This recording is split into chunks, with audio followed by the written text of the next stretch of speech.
The B-17 Flying Fortress was one of the first of the big American bombers, one of the best known and most successful of the wartime aircraft. It was the workhorse of the United States Air Force based in Britain and played a major role in the war. It was used and suffered heavy losses on the daytime bombing raids over Germany.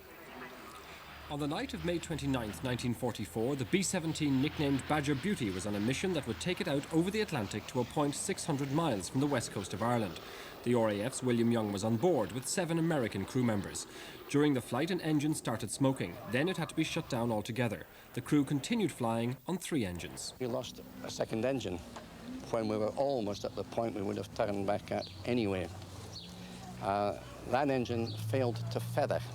Now, feathering means that the propellers stop dead in the wind. When they do that, they offer the least resistance. But this engine, the propeller wouldn't feather. It kept windmilling, and that, in fact, puts a further drag on the aircraft. Initially, the 8-man crew continued with their jobs on board as normal. But as the aircraft lost height, it was decided eventually to dump the heavy long-range fuel tanks.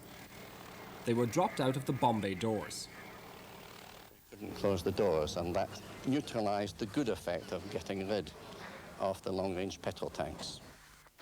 The pilot headed for the nearest land, the Kerry coast. The plan was for the crew to bail out, but as they approached the coast, the crew saw Mount Brandon looming up above them. They decided to ditch. I can't honestly remember whether I was praying or not. I think I probably was. But on the whole, I was pleased that we were ditching rather than bailing out.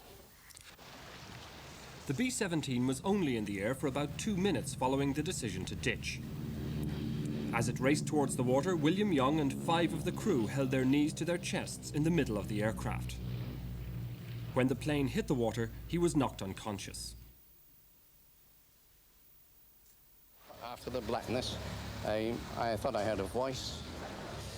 I regained consciousness, sat up on my knees, underwater, still in the dark, took off my airman jacket, stood up with the intention of moving to the bomb bay because I thought the aircraft had turned upside down. I don't know where I got the idea, but as I stood up, my head cleared the water. I was up to about here in water, and I was looking straight out of the escape hatch.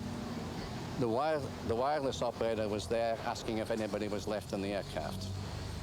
I didn't know at all about how the rest got out, didn't see them. But you got out at that stage? I got out at that stage. I was the last man out.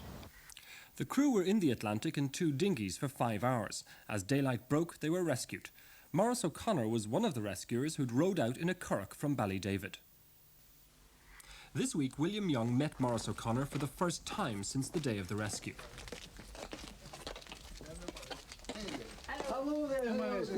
He was also brought back to the house where the crew were fed and to Benner's Hotel, where they spent just 1 night before being sent back to England.